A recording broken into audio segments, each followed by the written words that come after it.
Good morning, good afternoon. Welcome to the press briefing for the Federal Safer Beauty Bill package. I'm Martha McSally, journalist and moderator, and I was asked today to host by the Breast Cancer Prevention Partners in the Campaign for Safer Cosmetics. And today we have an excellent lineup of speakers and experts, and very excited about this package of 4 different bills that's being introduced this week in Congress. So I wanted to first do a little housekeeping. Everybody is muted, but you can, if you have any technical issues, feel free to drop a note into the chat. And then also, if you have questions during this discussion, feel free to put them into the Q&A area, and we will have an opportunity at the end to answer some of these questions. And also, the contact information for all of the speakers will be in the chat. So if you want to get in touch with them directly afterward, just make a note, just keep looking at the chat and write down their email addresses. And again, right now, you might want to just also put into the chat your name, your affiliation, where you're located, just so we have an idea of who's in the audience. And I just want to welcome everybody. This is an amazing lineup of authors and speakers. So this week, it's really a historic suite of 4 new bills that's being introduced into Congress. And so the vision is really to make beauty and personal care products safe for everyone, regardless of where they live or work, where they shop. These bills are aimed at getting toxic chemicals out, reducing unsafe chemical exposures for the most vulnerable, which are people of communities of color and also professional workers, salon workers, and making ingredient transparency the new industry standard. It is happening in some places already. So I'm just going to review quickly the 4 bills, and then I'm going to introduce the speakers. We have representatives who have authored the bills, and we also have experts to discuss the specifics of the bills. And then we're going to have questions at the end. So the 4 bills are, the first one is the Toxic Free Beauty Act. And this is going to this suggests banning the 11 most toxic chemicals. And this includes formaldehyde, 4 types of formaldehyde, mercury, 2 types of parabens, 2 types of phthalates, the PFAS chemicals, which are the forever chemicals that never disappear, and certain hair dye chemicals. So this already exists in the EU, and recently in California and Maryland, they've been banned. So it's not an unheard of thing. It happens elsewhere, banning these. So that's the first one, the Toxic Free Beauty Act. The second one is the Cosmetic Safety for Communities of Color and Professional Salon Workers Act. So these are the most vulnerable populations that personal care products are marketed to and used by in environments that create a toxic environment. So this would really protect those 2 groups. The third is the Cosmetic Fragrance and Flavor Ingredient Right to Know Act. So this is about requiring disclosure of fragrance and flavor ingredients, because there are often toxic chemicals present in them. And right now, companies are not required to disclose. There's a lot of trade secrets around what's in flavors and fragrances. And so this is already in place in California, but this would be a federal bill. And the fourth is the Cosmetic Supply Chain Transparency Act.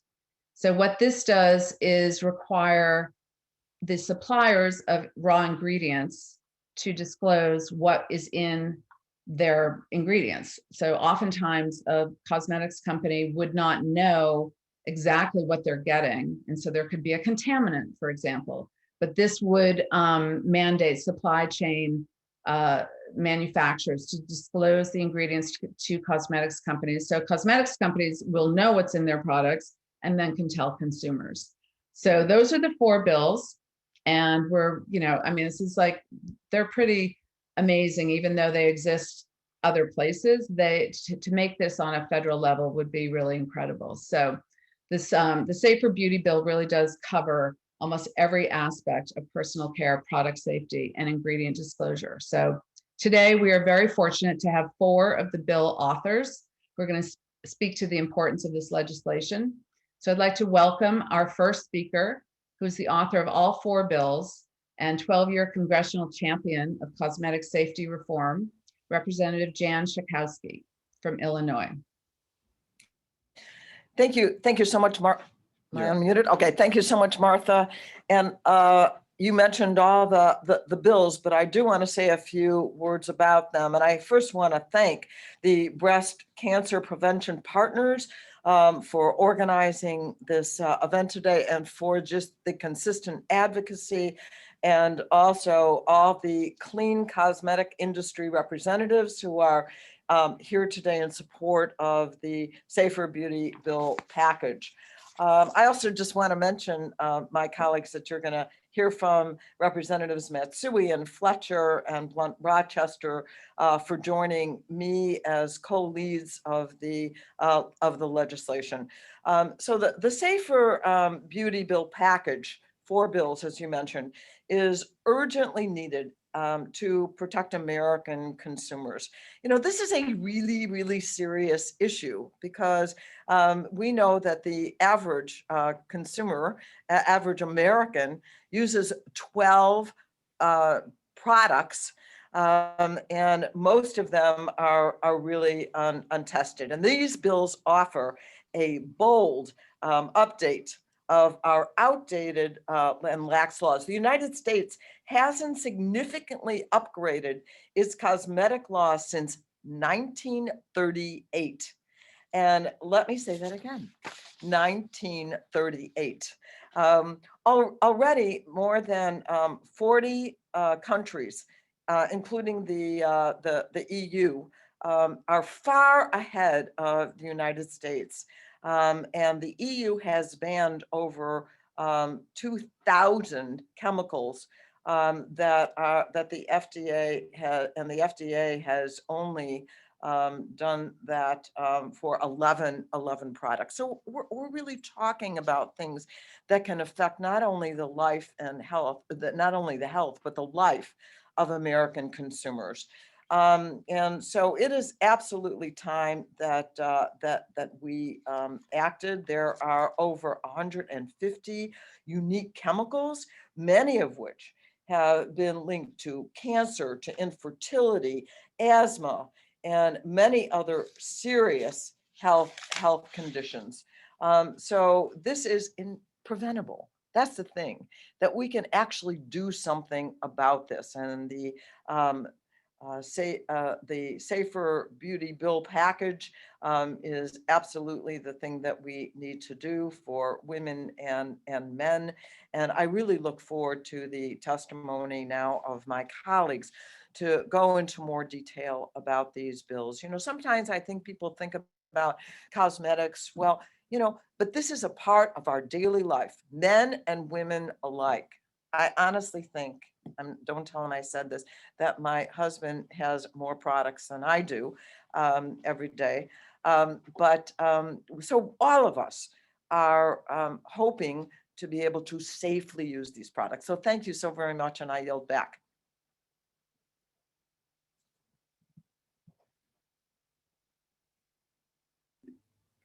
Thank you so much, Representative Schakowsky, for your leadership on this really very important public health issue. So next we're going to have a message from our second bill author, Representative Doris Matsui from California.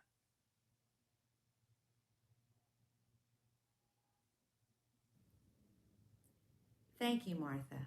And thank you to BCPP and my colleagues, Congresswoman Schakowsky. It's wonderful to join all of you here today.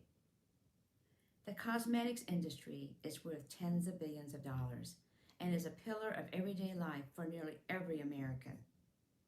On average, women use 12 personal care products a day, and men use 6, exposing themselves to dozens of unique chemical ingredients.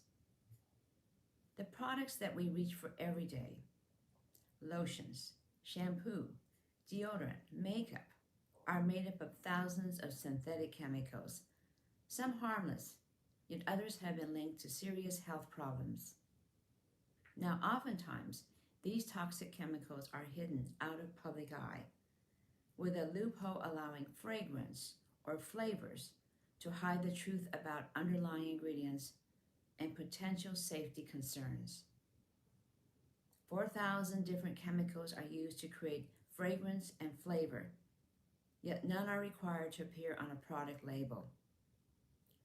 That means that anyone who uses one of these products is at risk of being exposed to any number of hazardous chemicals, including children and other vulnerable populations. Now, in my home state of California, fragrance is responsible for work-related reports of asthma, with almost a quarter of these cases occurring in workers who've had no previous history of asthma, but developed it as a result of exposure to scented products on the job. These same fragrance chemicals are also polluting our environment, showing up everywhere from lakes and rivers to even our drinking water. That is why Congresswoman Schakowsky and I are proud to champion this legislation, which will ensure transparency and accountability from cosmetic manufacturers. California has already passed these common sense measures, and it is time that we match these protections at the federal level. We have a real opportunity here to pave a better path forward, and it is time that we take the decisive action necessary to protect American consumers. Thank you very much. Thank you, Representative Matsui, for your commitment and to the safety and health for everybody. And I'd like to welcome our next bill author, Representative Lizzie Fletcher from Texas.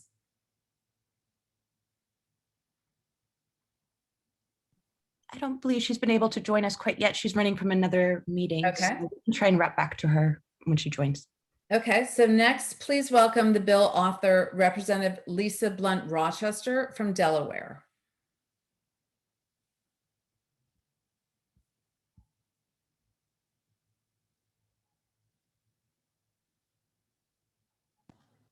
I'm trying to make sure I'm unmuted.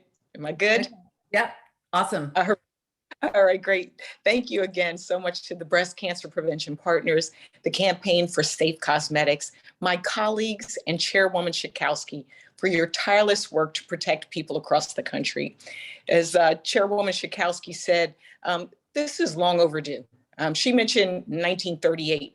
And I'm not a mathematician, but if you add that up, it's over 80 years since we've updated this industry's legislation. Most of us don't even realize some of the beauty and personal care products that we use every single day may not be safe. Yet it's perfectly legal for these products to contain any number of hazardous ingredients, from cancer-causing asbestos in baby powder to hormone-disrupting chemicals in nail and hair products. We also know that women and girls of color and professional hair, nail, and beauty salon workers are most at risk for unsafe exposures because of the toxic chemicals in many beauty products marketed to them or commonly found in their workplaces. The combination of hazardous chemicals, inadequate access to information, lax regulatory standards and enforcement, and a large immigrant workforce with cultural and language obstacles underscores the need for strong federal cosmetic safety protections for professional salon workers. Black women and other women of color also suffer from a higher level of exposure to unsafe chemicals in the beauty products aggressively marketed to us, including hair dyes, hair relaxers and straighteners, skin lighteners, feminine hygiene products, and some deodorants. Women of color and professional salon workers should not have to wonder or worry if the beauty and personal care products that they are using might cause harm. That's why I am so pleased to be co-authoring the Cosmetic Safety for Communities of Color and Professional Salon Workers Act of 2021 with Chairwoman Schakowsky. This important bill will federally mandate full salon product ingredient disclosure, access to translated safety data sheets, funding for research grants to identify chemicals of concern in cosmetics and personal care products used by and marketed to women of color and salon workers, and funding for the development of safer alternatives. Please join me in supporting this historic and much needed legislation, because everyone deserves safe cosmetics, regardless of where they shop or where they work. Again, thank you all for your work, and I'm looking forward to passing these bills. Take care. Thank you so much, Representative Blunt Rochester, for your message of support and of cosmetic safety for communities of color. So important. So now we're going to hear from one of the leaders of the Safe Cosmetics movement, Janet Noodleman, who is the Director of Program and Policy at Breast Cancer Prevention Partners and the Director of BCPP's Campaign for Safe Cosmetics. Janet. Thank you so much, Martha, and thank you to all of the Congresswomen that have joined us today, as well as my esteemed colleagues from the nonprofit community. I am so pleased and proud to be here today to speak on the importance of the Toxic Free Beauty Act and on behalf of the Safer Beauty Bill package. The Toxic Free Beauty Act will ban some of the most toxic chemicals on the planet from beauty and personal care products sold in the United States. These are chemicals that have no business being in the products that we slather on our bodies and our babies every day. 10 of these chemicals are directly linked to breast cancer, and 9 are linked to a compromised immune system, which can increase susceptibility to COVID-19 and negatively impact recovery from this terrible disease. 11 of these chemicals are currently banned from cosmetics sold in the European Union, but they're present in products sold legally here in the United States. These same 11 chemicals are also banned from cosmetics sold in California last year, and last month, the same ban was enacted in the state of Maryland. The science is undisputed as to the harm to human health caused by these chemicals, including cancer, birth defects, damage to the reproductive system, and endocrine disruption. All 4 of the bills that make up the Safer Beauty Bill package provide a long overdue and much needed roadmap to give consumers, salon workers, and cosmetic companies the ingredient transparency, the supply chain transparency, and the safer products that they want and deserve. 125 leading nonprofit organizations and businesses are supporting this bill package, all 4 of the bills, representing leaders from the clean cosmetics industry and a diverse set of NGOs. Emily has dropped the entire list of bill supporters in the chat if you want to take a look. Together, we're putting Congress on notice. We have waited far too long for the basic protections that 40 other nations are already providing their citizens when it comes to cosmetic safety. We've been waiting 83 years to be exact. Shifting to safer, more transparent chemicals and supply chains will benefit everyone by stimulating the development of the safe, non-toxic products that the world market is demanding. If you remember nothing else from my remarks, I'd like to leave you with 2 important thoughts. First, safe cosmetics is not a partisan issue. Everyone uses the products that we've been talking about here today. Shampoo, toothpaste, body lotion, meaning Democrats and Republicans alike are equally impacted by this problem, and as a result, should want to do something about it. Secondly, these bills will not hurt, they will help business. Yes, there are companies and trade associations that want to prevent cosmetic safety reforms from going forward, or even worse, have Congress rubber stamp their business as usual approach to the problem without codifying any kind of meaningful change. However, in contrast, there are hundreds of clean cosmetic companies who are showing safe cosmetics are not only possible, they're profitable because they're what consumers want. Companies are saying, regulate me because they want to be a part of the solution, not a part of the problem. Fortunately, many of the companies who have endorsed this bill package are already making and selling these safer products without chemicals linked to adverse health effects.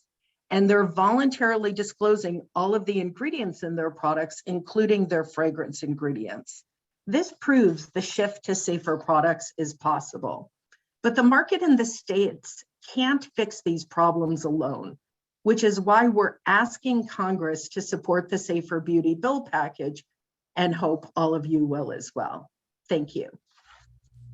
Thank you, Janet, and thank you to BCPP for really leading this safer cosmetics movement for nearly 2 decades. It's really amazing the work you've done. So also just want to remind everybody in the audience, please put any questions you have into the Q&A. We will be answering questions at the end. And remember, in the chat, there are all the email addresses for all the speakers, so you can get in touch with them directly too if you don't want to ask a question now. Okay, so the next speaker we have Dana Johnson, who's the director of the Federal Policy Office for We Act for Environmental Justice. Dana. Yes, thank you so much. I want to thank the Breast Cancer Prevention Project and Janet specifically for bringing us all together for this important conversation. We Act for Environmental Justice through our Beauty Inside Out initiative has really been working at the city, state, and federal level to raise awareness of and to advocate for legislation, for policies and practices that address the inclusion of toxic chemicals in our beauty, our personal care products. And so Representative Schakowsky, I thank you for your work. Your bill is on our radar. It's been a part of our policy agenda. And we thank all of your colleagues on the call today that are working in this space. We know that Black women are disproportionately exposed to toxic chemicals in our workplaces. It's in the hair and nail salons that we frequent. You know, it's in our communities, in the outdoor air environment, and it's in the beauty and the personal care products that get marketed to us. And this is of concern, as most have mentioned today. We use more beauty products per capita than any other demographic. We spend upwards of $7.5 billion on beauty products every year, and we're 9 times more likely to be targeted with ethnic focused products than the average consumer. And so when we look at the evolution and the growth of the beauty care industry, there are serious ongoing concerns about our health that are beginning to grow and develop. And the chemicals in the beauty and personal products that we use don't have the rigor, they don't have the safety and the testing that we need to be safe. And so all of this is true despite the health disparities that we see. And those disparities include having the highest rate of breast cancer incidences than any other racial or ethnic group in this country. But there's good news. This Safer Beauty Bill package that we're talking about today gives us a path forward for the FDA to address the injustices that we see when it comes to Black beauty and Black personal care. The majority of the chemicals that are banned by the Toxic Free Beauty Act are present in products aggressively marketed to Black women: hair dyes, hair straighteners, and skin lighteners, to name a few.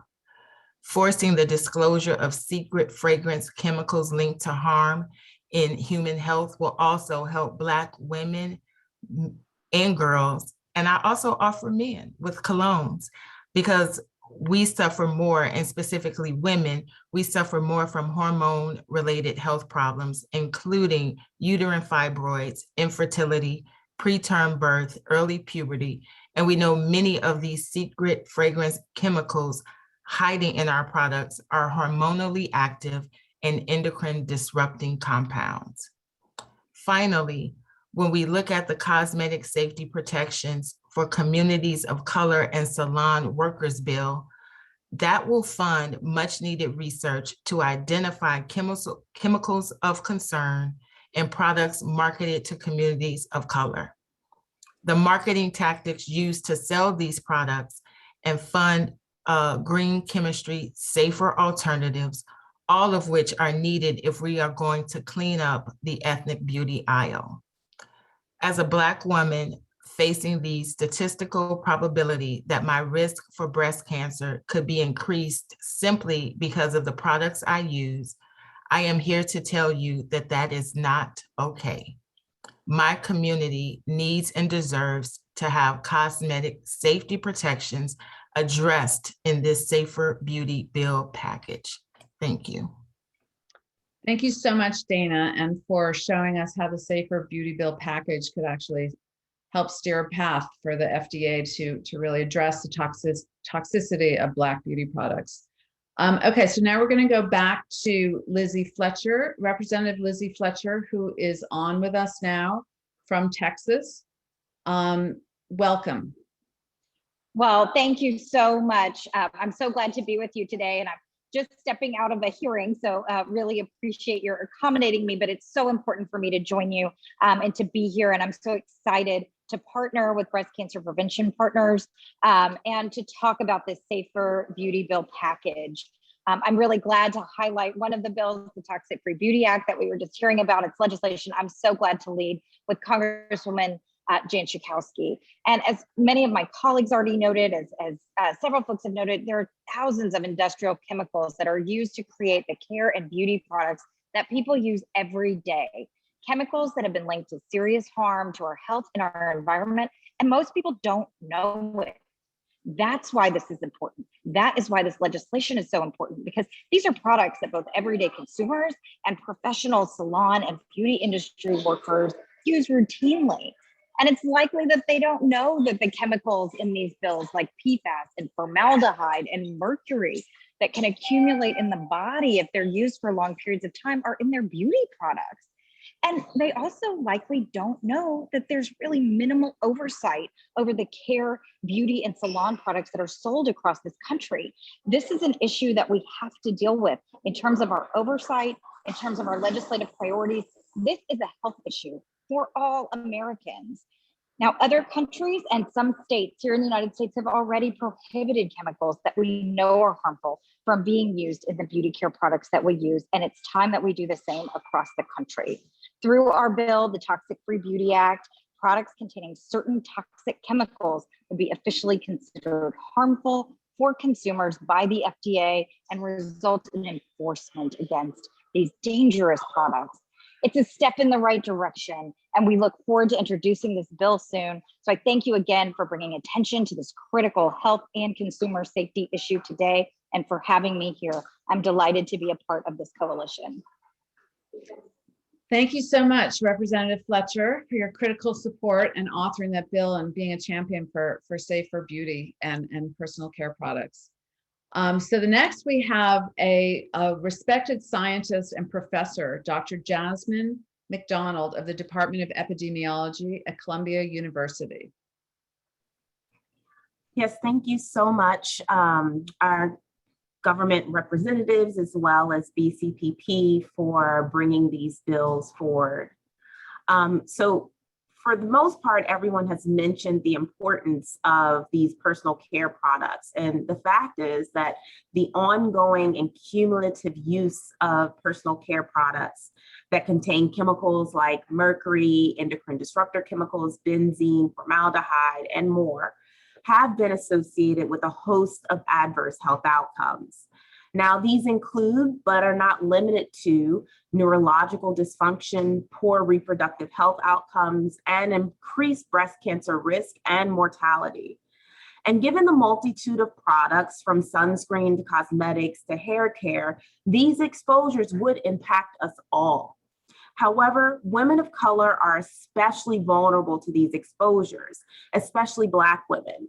And this is not just because, as Dana Johnson said, Black women are the largest consumers of beauty products, spending more per capita than any other demographic. This is also because evidence has shown that hair products marketed to Black women contain a number of harmful chemicals. Moreover, many of the chemicals that are detected in these products are not even listed on the product label. Now, in parallel, while we acknowledge that women of color are experiencing an unequal burden of environmental exposures, so too are we alarmed by the higher burden of adverse health outcomes, and especially hormone-related health issues among Black and Latina women, such as breast cancer morbidity and the prevalence of uterine fibroids. Now, to be clear, this is not to say that personal care products cause adverse health issues.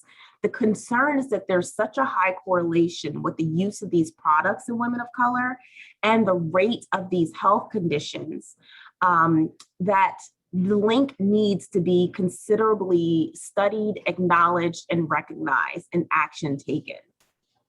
And while past research has primarily focused on short-term or acute toxic exposures, the current scientific literature is acknowledging that chronic and cumulative exposure, as well as the timing of the exposure, also impacts health outcomes. Now, these are products that we are routinely using across the life course, and studies have shown that exposure during critical windows of development can lead to adverse health effects. For example, higher levels of phthalate exposures during pregnancy are associated with adverse neurodevelopment outcomes for the child, including poor cognition and behavioral outcomes. Prenatal phthalate exposure is also associated with preterm birth, thereby introducing intergenerational health effects. Hair care product use and phthalate exposure in early life has been associated with an earlier age at pubertal development, placing young girls on a steeper breast cancer risk trajectory than their counterparts. Now, while the regular use of hair dyes and hair straighteners have been associated with a 60% greater breast cancer risk for Black women. Moreover, while we may discuss these chemicals in silos, like phthalates, parabens, mercury, and more, science is appreciating that these chemical mixtures do not work in silo and may also have synergistic or antagonistic effects for our health. Thus, I conclude by acknowledging that the preponderance of the scientific evidence, population-based, animal-based, and cell-based, is revealing and arguing that chemicals in beauty and personal care products are having a negative impact on our overall human health for women and men alike. Thank you so much, Dr. McDonald, and for showing there really is, science behind a lot of these beauty, the package, and exactly what's going on with the ingredients. Okay, so next up we have Amber Garcia, who's the Executive Director of Women's Voices for the Earth, a nonprofit organization. Amber. Thank you, Martha. I'm glad to be here. And thank you to my colleagues and to the bill authors for your work on this important public health issue. Many of my colleagues have mentioned exposure to different chemicals, different things inside of these products. And I'll start off by saying that we are surrounded by fragrance. Fragrance is used in household products like cleaners, and of course, cosmetic and personal care products like lotions, shampoos, intimate wipes and washes, nail polish, and the list goes on. Fragrance is everywhere, and that means in a single day, a person can be exposed to hundreds of chemicals that are used to create the fragrance. Yet there are no federal laws, as we've learned, requiring disclosure of ingredients used in fragrance. And despite being exposed to hundreds of fragrance chemicals a day, in most cases, the public is kept in the dark about what exactly they're being exposed to. What we do know about fragrance should be enough to convince lawmakers that the secrecy around fragrance ingredients needs to stop. Fragrance can contain carcinogens, reproductive toxins, neurotoxins, and asthmagens and allergens. Now, these are chemicals that people have valid reason to want to avoid if they could. In fact, about 1/3 of the ingredients used in fragrance has been identified as toxic or potentially toxic by scientists. Furthermore, 2 to 11% of the population, that's millions and millions of people, has a fragrance skin allergy. But with the lack of fragrance disclosure, have no way to avoid the ingredients that they may be allergic to. Now, we don't allow this for food allergens. We shouldn't allow it for fragrance allergens either. People have the right to know. Fragrance also has been identified as causing work-related asthma. Think about a salon worker who is exposed to fragrance, not only in the products they use personally, but that others are using in the salon. We're talking exposure to possibly 1,000 fragrance ingredients in a single day. Not surprisingly, hairdressers and beauticians have a 47-fold higher risk of fragrance skin allergy than people in other occupations and significantly higher rates of asthma. Workers have a right to know. That's why Women's Voices for the Earth supports the Cosmetics, Fragrance, and Flavor Ingredient Right to Know Act. We believe every person deserves the right to know what they are being exposed to so they can make informed choices for their health. Thank you so much, Amber. And it's very clear why we need urgently this sort of ingredient transparency. So thank you for that. Next up, we have Swasti Sharma from the California Healthy Nail Salon Collaborative. Swati? Thank you, Martha. And thank you, Representatives Sharkowski, Blunt Rochester, Matsui, and Fletcher for championing these important issues. The California Healthy Nail Salon Collaborative's mission is to improve the health and safety and rights of nail and beauty care workforce to achieve a healthier, more sustainable, and just industry. Women working in salons are increasingly reporting serious health concerns. On a daily basis, for long hours, nail and hair salon professionals, most of whom are women of color and of reproductive age, handle a range of cosmetics such as polishes, dyes, straighteners, and other beauty care products containing a multitude of chemicals known or suspected of causing both short and long-term health concerns, including allergies, respiratory, and neurological harm. Studies also show that women in salon professions are at greater risk of cancer than the general population. This is especially alarming for Black salon professionals, as Black women generally experience more aggressive forms of cancer, and Vietnamese women tend to be diagnosed at more advanced stages of cancer and then experience higher mortality. Hair and nail salon professionals may also be at increased risk of certain reproductive harm and developmental harm, such as low birth weight babies. Communities of color, especially those who are salon workers, like Black hairstylists and Asian manicurists, face an increased risk of toxic exposure over their lifetime, not only because of the products they're working with, but also because of the environment in which they work, live, and play. Exposure to harmful chemicals among this immigrant group is exacerbated by the difficulty salon workers experience in accessing ingredient information and safety data sheets due to language barriers. Furthermore, the rampant mislabeling and lack of legally mandated ingredient disclosure adds to hair and nail salon professionals' dangerous predicament. The Cosmetic Safety for Communities of Color and Professional Salon Workers Act of 2021 represents a long overdue and critically needed policy response to these problems. It will help ensure products are safer, more transparent, and that product information is more accessible. Nail, hair, and beauty salon workers have a right to know the ingredients and the products that they use every day for hours. They deserve to work in a safe and healthy environment. Thank you. Thank you, Swati, for explaining and shedding light on the environment that these professional workers are in and the toxic chemicals they're exposed to.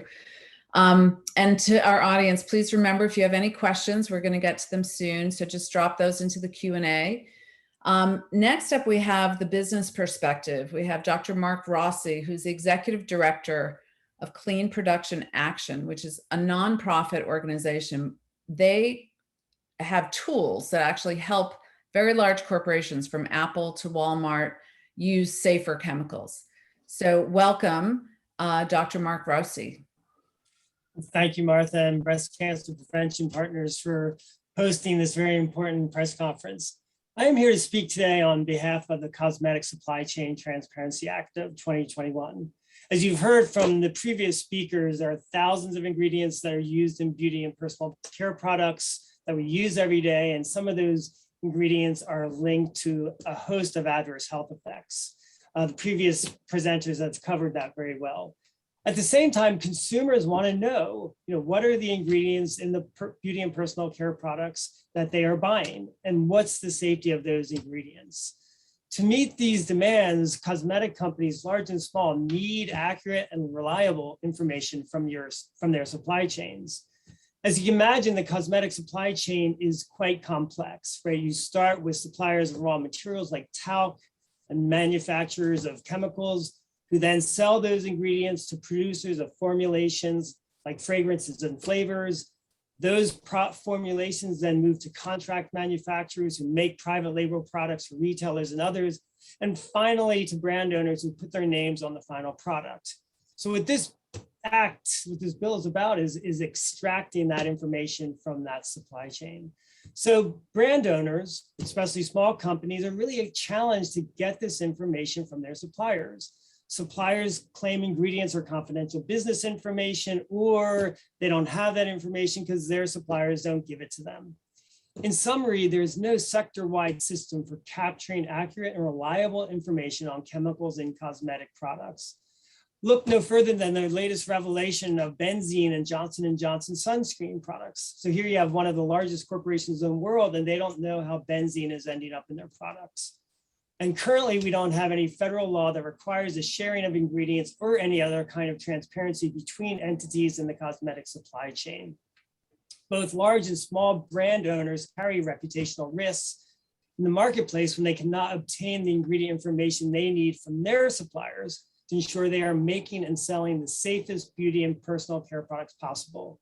My thanks and gratitude to Representative Schakowsky. With the introduction of her precedent-setting bill, supply chain transparency will become the new normal, and brand owners will get the information they need to ensure everyone has access to safer beauty and personal care products. Thank you for introducing this very important legislation.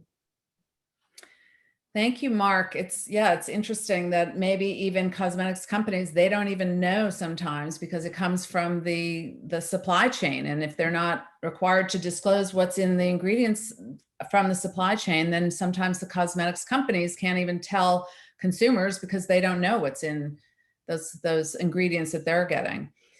Okay, well, thank you to all of our speakers today. So what we're going to do now is we are going to take individual questions, but again, please check the chat because there are the addresses of all the speakers, email addresses, so that you can contact them directly. They are happy to take your questions.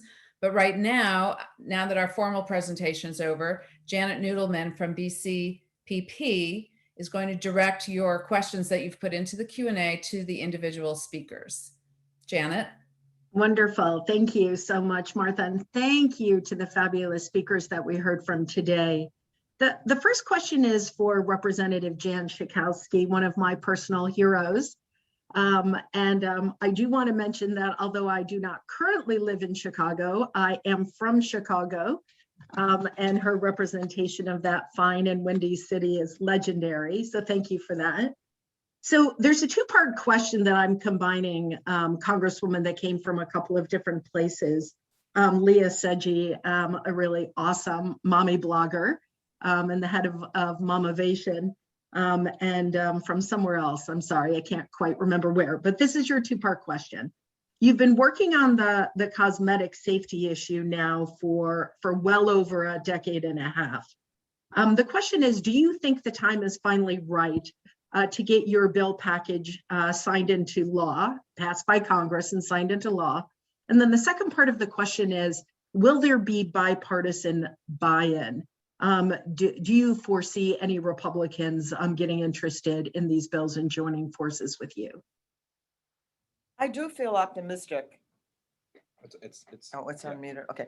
I do feel optimistic that the time is here. And even though we know that men and women alike are using cosmetics, the fact that we have over 100 women now in the House of Representatives and more women represented in Congress, and an increasing awareness of these health factors that we're seeing, particularly in women of color.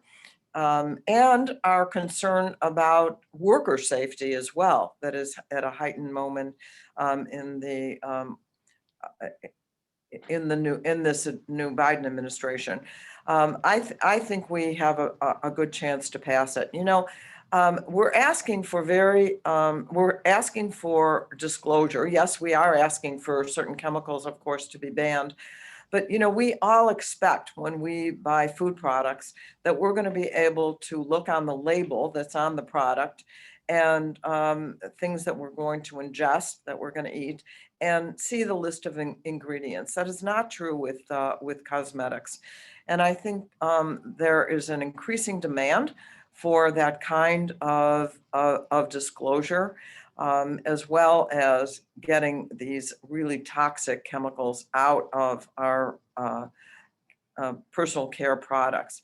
I think you, Janet, mentioned, and others have mentioned babies. I mean, you know, we put shampoos and soaps and all kinds of things on our children, and so from birth, really, these toxins can accumulate in the body. So I feel like we can. Now, on question of bipartisanship, of course, this isn't a partisan issue at all. I appreciate the science that we heard that should apply to everyone. And so we're definitely going to be talking to our Republican colleagues to ask them, please, to discuss this with us, and to join us in sponsoring. Everyone uses these products, almost everyone, and so we want their assistance. So yes, on both counts, bipartisanship and passage. Wonderful. Thank you for that very optimistic response. So the second is a two-part question that goes to Dr. Mark Rossi. This comes from Terry Hyland from Chemical Watch. And the first part of the question is, the Cosmetic Supply Chain Transparency Act requires suppliers to test for contaminants that they expect may be present. What is the standard for this and how will it work? And then the second question came from Leah Seji, and it is, what are the penalties for suppliers who are not following the rules? Thanks, Janet. Well, in terms of the first question around the testing, the bill directs the Food and Drug Administration to convene an advisory committee made up of stakeholders to advise them on creating a list of contaminants to toxic to human health and the environment that best practices suggest are present in products and product categories. So we know that you get certain contaminants from certain production processes. So for example, 1,4-dioxane is one of those chemicals that comes up as a contaminant in manufacturing operations. So that expert advisory committee would create that list, and then they would update that on a regular basis.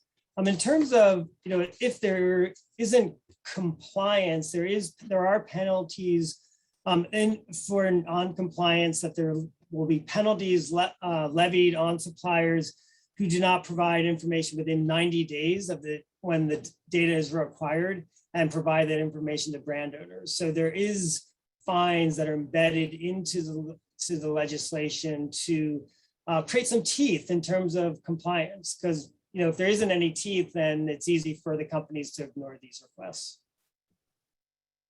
Wonderful. Thank you so much, Dr. Rossi. The next question is for Swasti Sharma, and it is, why don't salon workers have access to the same ingredient information that consumers do? And don't the safety data sheets provide all of the information they would need? Thank you. So unfortunately, the same regulations for consumer products are not there for professional salon products. So they're not legally mandated to have the ingredients on the label of products. And as we know, accessibility to SDS safety data sheets is already an issue, especially because of language barriers for salon workers. But furthermore, without having access right on the bottle, salon professionals are then not able to tell their clients what are in these ingredients. So there's many barriers that exist. So this would create more transparency and more accessibility rather than having to refer to a safety data sheet every time they wanted to look at an ingredient. They could look at the product and look at it right there, just as consumers do on a daily basis. Thank you. Terrific. Thank you. So this next question goes to Dr. Jasmine McDonald. Dr. McDonald, doesn't the dose make the poison? I mean, this is an adage we have all heard for many years. Surely the amount of the chemicals of concern that have been discussed and that you're worried about in these products are too small to matter. I definitely have heard that adage before, but the concern is that these are products that we're using on a regular basis. So the accumulation of these exposures is of great concern. And also when we're being exposed during sensitive windows of development, during the prenatal period, which is important to the child as well as the mother, there's health effects associated with being exposed on a routine daily basis, which leads to accumulation of these exposures. So while traditionally we think of toxins as a short-term acute exposure, we're talking about things that are being used as young as the age of 5, all the way through adulthood, and the accumulation of this throughout time. So yes, these products are important as it relates to the concentration that you're getting and the mixtures.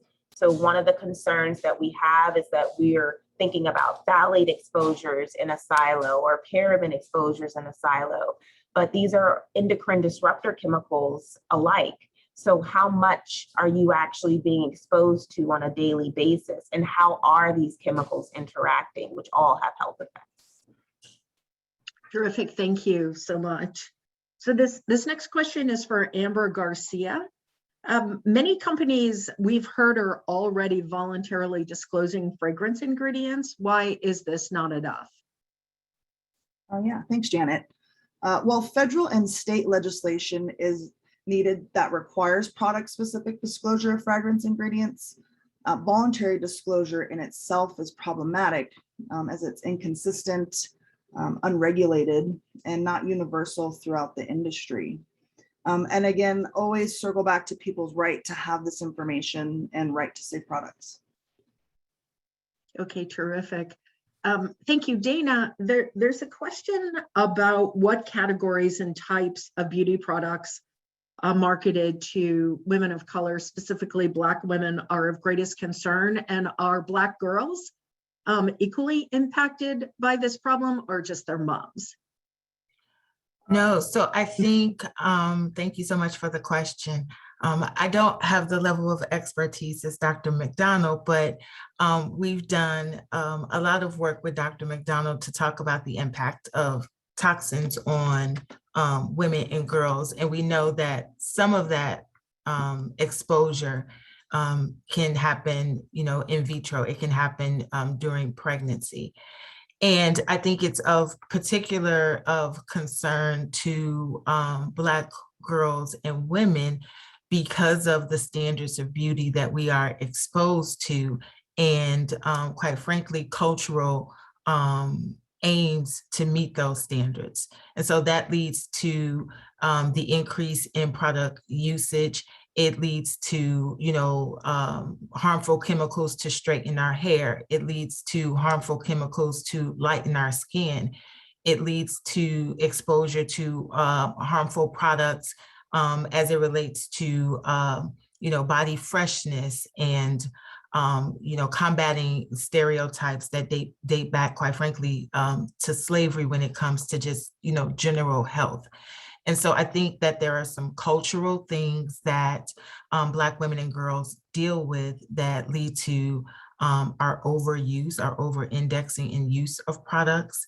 And so to the extent that we have standards in place that make products safer, I think we go a long way in addressing some of the health disparities that come as a result of our exposures. Thank you. Thank you so much, Dana. So there are so many questions, and I know I'm getting the a signal from my colleagues that it's time to wrap up, but I'm going to try to answer one of these last questions that came in to the Q&A from Erica Lisala, who is a freelance journalist. And Erica says the perfluorinated, regarding the perfluorinated chemicals, the FDA stated earlier this year that their presence in cosmetics needs more conclusive testing to understand their effects, i.e. whether they can be absorbed through the skin at all, at what level they can be absorbed, at what levels they are present in cosmetics, etc. I wish I could hand this question off to Dr. Linda Birnbaum, the retired director of NIEHS, who I see is attending today's press conference, but I'm going to give this answer a try, and perhaps she can supplement my answer in the chat. And I do want to let the reporters know, if you didn't get your question answered, contact information for all of the speakers today and all of the congresswomen are being made available to you. So you can follow up with any or all of us individually.